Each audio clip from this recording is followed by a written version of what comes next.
Hi all, അസ്സലാമു അലൈക്കും. Welcome back to Silnas kitchen.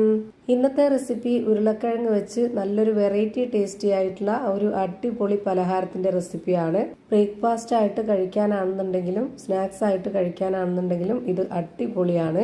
ഞാനിത് തയ്യാറാക്കി എടുത്തിട്ടുള്ളത് ബ്രേക്ക്ഫാസ്റ്റ് ആയിട്ട് കഴിക്കാൻ വേണ്ടിയിട്ടുള്ളതാണ്. തേങ്ങ അരച്ച നല്ല കട്ട ചമ്മന്തിയുടെ കൂടെയോ അല്ലാന്നുണ്ടെങ്കിൽ മുളക് ചമ്മന്തിയുടെ കൂടെയോ ടൊമാറ്റോ സോസിന്റെ കൂടെയോ ഒക്കെ കഴിക്കാൻ പറ്റിയിട്ടുള്ള ഒരു അടിപൊളി പലഹാരമാണ്. എത്ര കഴിച്ചാലും കൊതി തീരില്ല, അതുപോലൊരു പലഹാരമാണ്. അപ്പൊ ഇതെങ്ങനെയാണ് തയ്യാറാക്കിയെന്ന് അറിയാനായിട്ട് വീഡിയോ സ്കിപ്പ് ചെയ്യാതെ മുഴുവനായിട്ടൊന്ന് കണ്ടു നോക്കണേ. റെസിപ്പിയിലോട്ട് കടക്കുന്നതിന് മുമ്പായി സിൽനാസ് കിച്ചൺ ചാനൽ ആദ്യമായിട്ട് കാണുന്നവരാണെങ്കിൽ പ്ലീസ് ഒന്ന് സബ്സ്ക്രൈബ് ചെയ്തേക്കണേ. ഒപ്പം തന്നെ ഈ വീഡിയോസ് നിങ്ങൾക്ക് ഇഷ്ടപ്പെടുകയാണെങ്കിൽ ഒരു ലൈക്ക് ചെയ്ത് ഷെയർ ചെയ്ത് സപ്പോർട്ട് ചെയ്യാനും മറക്കരുത്. ഇനി നമുക്ക് ഇതെങ്ങനെയാണ് തയ്യാറാക്കുന്നതെന്ന് നോക്കാം. ഇതിനായിട്ട് ഞാനിവിടെ 2 വലിയ ഉരുളക്കിഴങ്ങ് എടുത്ത് കുക്കറിലിട്ട് വേവിച്ചെടുത്തതിന് ശേഷം അതിന്റെ തൊലിയൊക്കെ കളഞ്ഞിട്ടാണ് ഞാനിവിടെ എടുത്തിട്ടുള്ളത്. ഇനി ഇതെല്ലാം ഒന്ന് കട്ട് ചെയ്തെടുക്കുന്നുണ്ട്. ഞാൻ എടുത്തിട്ടുള്ള ഈ ഒരു കണക്കനുസരിച്ചാണ് പലഹാരം തയ്യാറാക്കുന്നതെങ്കിൽ ഈ ഒരു വലിയ ഉരുളക്കിഴങ്ങായതുകൊണ്ടാണ് ഞാൻ 2 എണ്ണം എടുത്തിട്ടുള്ളത്. മീഡിയം സൈസിലുള്ളതാണെങ്കിൽ ഒരു 3 എണ്ണം എടുക്കാം. നല്ല ചെറുതാണെന്നുണ്ടെങ്കിൽ 4 എണ്ണം ഒക്കെ എടുക്കാം. ഇപ്പോൾ ഇത് മുഴുവനായിട്ടും കട്ട് ചെയ്തെടുത്തിട്ടുണ്ട്. ഇനി നമുക്കൊരു മിക്സിയുടെ ജാറിലേക്ക് ഇത് മുഴുവനായിട്ടും ഇട്ട് കൊടുക്കണം. ഇനി ഇതൊന്ന് നല്ലപോലെ അരച്ചെടുക്കണം. അരച്ചെടുക്കാൻ ആവശ്യത്തിനുള്ള വെള്ളവും കൂടെ ഇതിലേക്ക് ഒഴിച്ചു കൊടുക്കുന്നുണ്ട്. 250 ml കപ്പിന്റെ അളവിൽ 1 കപ്പ് വെള്ളമാണ് ഞാനിപ്പോൾ ഇതിലേക്ക് ഒഴിച്ചു കൊടുത്തിട്ടുള്ളത്. ഇനി ഇത് അരച്ചുകൊണ്ടിരിക്കുമ്പോൾ അരയാൻ പറ്റാത്തൊരവസ്ഥ വരുന്നുണ്ടെന്നുണ്ടെങ്കിൽ അപ്പോൾ ഈ ഒരു കപ്പിന് തന്നെ 1/4 കപ്പ് അളവിൽ കൂടി വെള്ളം ഒഴിച്ചു കൊടുത്തതിന് ശേഷം ഇതുപോലെ നന്നായിട്ടൊന്ന് അരച്ചെടുത്തിട്ട് ഒരു പാത്രത്തിലേക്ക് മാറ്റിയെടുക്കാം. ഇപ്പം ഞാൻ ഈ ഒരു കിഴങ്ങ് അരച്ചെടുത്തതിന്റെ കറക്റ്റ് പരുവം കാണിച്ചു തരാം. ദാ ഇതുപോലെ ഇരിക്കും. ഇനി ഇതിലേക്ക് വേറെ വെള്ളമൊന്നും ഒഴിച്ചു കൊടുക്കരുത്. 1 കപ്പ് റവ ഇട്ട് കൊടുക്കാം. വറുത്ത റവയാണ് ഇട്ട് കൊടുക്കേണ്ടത്. 250 ml കപ്പിന്റെ അളവിൽ 1/4 കപ്പ് അളവിലാണ് ഞാൻ ഇതിലേക്ക് റവ ഇട്ട് കൊടുത്തിട്ടുള്ളത്. ഇനി ഇതിലേക്ക് ആവശ്യത്തിനുള്ള ഉപ്പും കൂടെ ഇട്ട് കൊടുത്തതിന് ശേഷം ഇത് നന്നായിട്ടൊന്ന് മിക്സ് ചെയ്തെടുക്കാം. കൈ വെച്ചിട്ട് മിക്സ് ചെയ്യണം എന്നുള്ളവർക്ക് അങ്ങനെ ചെയ്യാം. ഞാനിവിടെ ഈ ഒരു സ്പാച്ച് ഉപയോഗിച്ച് തന്നെ നന്നായിട്ടൊന്ന് മിക്സ് ചെയ്തെടുക്കുകയാണ് ചെയ്യുന്നത്. റവ ഇതുപോലെ നന്നായിട്ട് മിക്സ് ചെയ്തെടുത്തതിന് ശേഷം പിന്നെ ഇതിലേക്ക് നമുക്ക് വറുത്ത അരിപ്പൊടി ഇട്ട് കൊടുക്കണം. രണ്ടും കൂടെ ഒന്നിച്ചിട്ട് കൊടുത്ത് മിക്സ് ചെയ്യാൻ നിന്ന് കഴിഞ്ഞാൽ അത് കട്ടയായിട്ട് പോവും. കറക്റ്റ് പരുവത്തിന് മിക്സ് ചെയ്ത് കിട്ടത്തില്ല. അതുകൊണ്ട് ഇതുപോലെ ഓരോന്നും ഘട്ടമായിട്ട് വേണം ചെയ്തെടുക്കാനായിട്ട്. ഇനി ഇതിലേക്ക് ഞാൻ അരിപ്പൊടി ഇട്ട് കൊടുക്കുന്നുണ്ട്.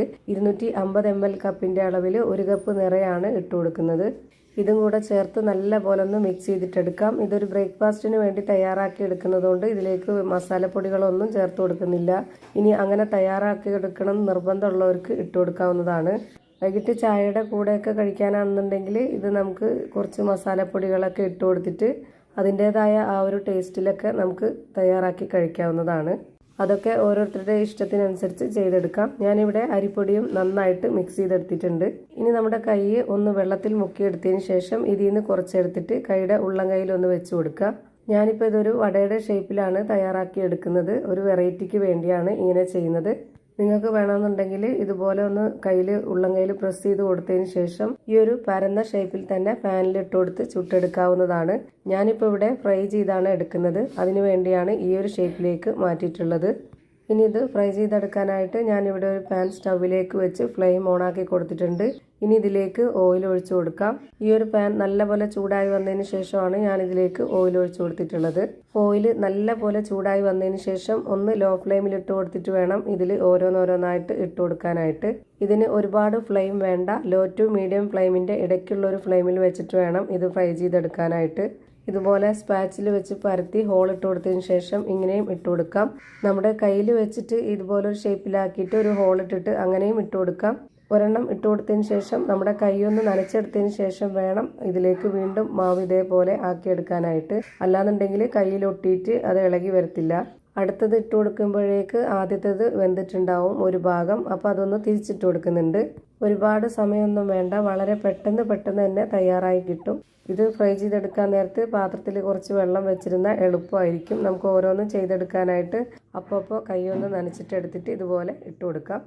ഓരോന്നും വേവുന്നതിനനുസരിച്ച് തിരിച്ചിട്ട് കൊടുക്കുക. ഇപ്പോൾ ആദ്യം ഇട്ട് കൊടുത്തത് 2 സൈഡും വെന്ത് കിട്ടി. ഇനി നമുക്കിത് എണ്ണയിൽ നിന്ന് കോരി മാറ്റാം. ഭയങ്കര സിമ്പിളാണ്. കണ്ടില്ലേ, പെട്ടെന്ന് തന്നെ വെന്ത് കിട്ടി. ഇതിലാണെങ്കിൽ അധികം എണ്ണ കുടിക്കുന്നതുമില്ല. ഇനി നമുക്ക് ബാക്കിയുള്ളതെല്ലാം തിരിച്ചിട്ട് കൊടുക്കാം. അപ്പോൾ ഇതിൻ്റെ എല്ലാം ഒരു ഭാഗം വെന്ത് കിട്ടിയിട്ടുണ്ട്. ഈ ഒരു ഭാഗം കൂടെ 1 മിനിറ്റ് ഒന്ന് വേവിച്ചെടുക്കാം. എന്നിട്ട് ഇതുപോലെ ഓരോന്നായിട്ട് എണ്ണയിൽ നിന്ന് കോരി മാറ്റാം. ഒട്ടും എണ്ണ കുടിക്കാത്ത നല്ല കിടിലൻ ടേസ്റ്റി ആയിട്ടുള്ള ഒരു അടിപൊളി പലഹാരമാണ്. എന്തായാലും ട്രൈ ചെയ്ത് നോക്കണം. നിങ്ങൾക്ക് എല്ലാവർക്കും ഇഷ്ടാവും. ഇതേപോലെ തന്നെ എല്ലാം ഫ്രൈ ചെയ്ത് ഒരു പാത്രത്തിലേക്ക് മാറ്റിയിട്ടുണ്ട്. പുറമേ നല്ല ക്രിസ്പിയും അകം നല്ല സോഫ്റ്റും ആയിട്ടാണ് ഇരിക്കുന്നത്. ഇതിപ്പോൾ ഇങ്ങനെ കാണാൻ തന്നെ നല്ല ഭംഗിയാണ്. ഇതിനകം എങ്ങനെയാണ് ഇരിക്കുന്നതെന്ന് അറിയാനായിട്ട് ഇതൊന്ന് പൊട്ടിച്ച് കാണിച്ചു തരാം. ബ്രേക്ക്ഫാസ്റ്റ് ഒക്കെ കഴിക്കാൻ മടിക്കുന്ന കുട്ടികൾക്ക് ഇതുപോലെയൊക്കെ ഒന്ന് തയ്യാറാക്കി കൊടുത്തു നോക്കുക. എന്തായാലും അവർക്ക് ഇഷ്ടാവും. അപ്പോൾ ഇത്രയേ ഉള്ളൂ ഇന്നത്തെ വീഡിയോ. വീഡിയോ ഇഷ്ടമായാൽ ലൈക്ക് ചെയ്യാനും കമൻറ്റ് ചെയ്യാനും ഷെയർ ചെയ്യാനും മറക്കരുത്. അതുപോലെ തന്നെ ഞാനിടുന്ന പുതിയ പുതിയ വീഡിയോസ് നോട്ടിഫിക്കേഷനായിട്ട് കിട്ടുന്നതിന് വേണ്ടി സബ്സ്ക്രൈബ് ചെയ്ത് ബെല്ലൈക്കൺ അമർത്തി അതിൽ ഓൾ എന്ന ഓപ്ഷൻ എനേബിൾ ചെയ്ത് കൊടുക്കാനും മറക്കരുത്. പുതിയൊരു വീഡിയോയുമായി വീണ്ടും വരും. Thank you for watching.